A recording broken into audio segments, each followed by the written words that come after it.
18 United States Vice Presidents have been Freemasons. I'll forego the laundry list of their names, which you can find online.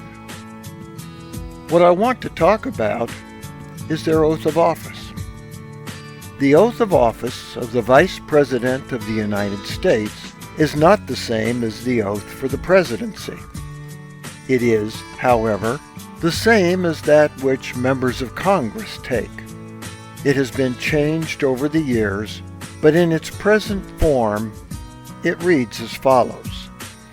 I do solemnly swear that I will support and defend the Constitution of the United States against all enemies, foreign and domestic, that I will bear true faith and allegiance to the same, that I take this obligation freely, without any mental reservation or purpose of evasion, and that I will well and faithfully discharge the duties of the office on which I am about to enter.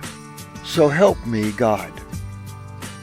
So, any Freemason might well recognize some of that language and surmise that since several of the founding fathers were Masons, they had a hand in formulating the oath.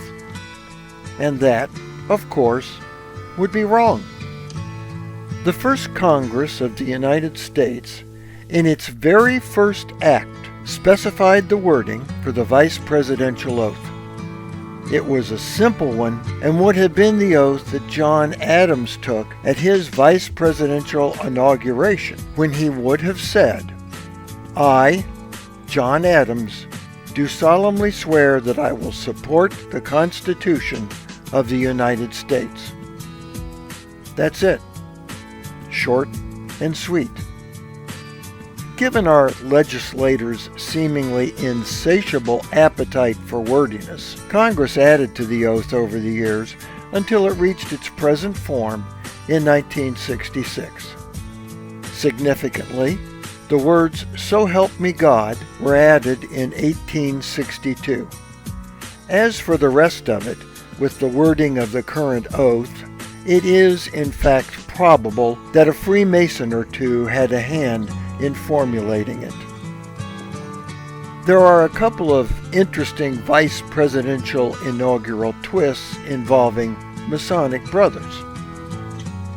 In 1853, William Rufus King was elected to be Franklin Pierce's vice president.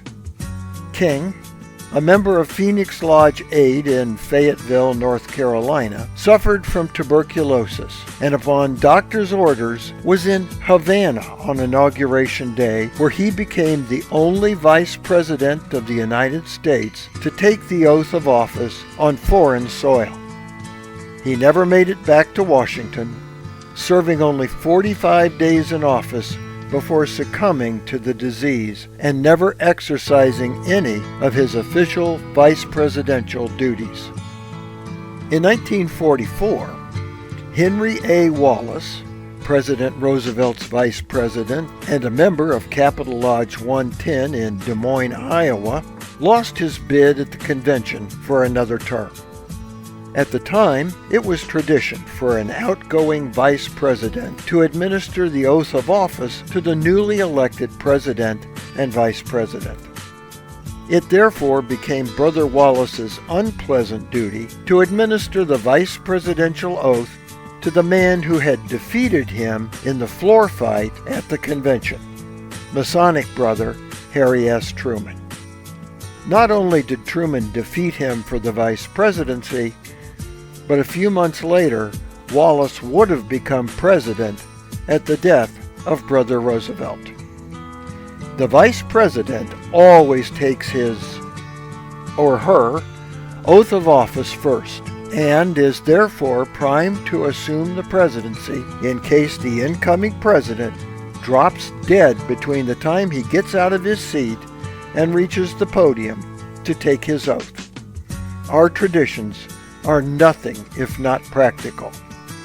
For the Whence Came You podcast, this is Steve Harrison with the Masonic Minute.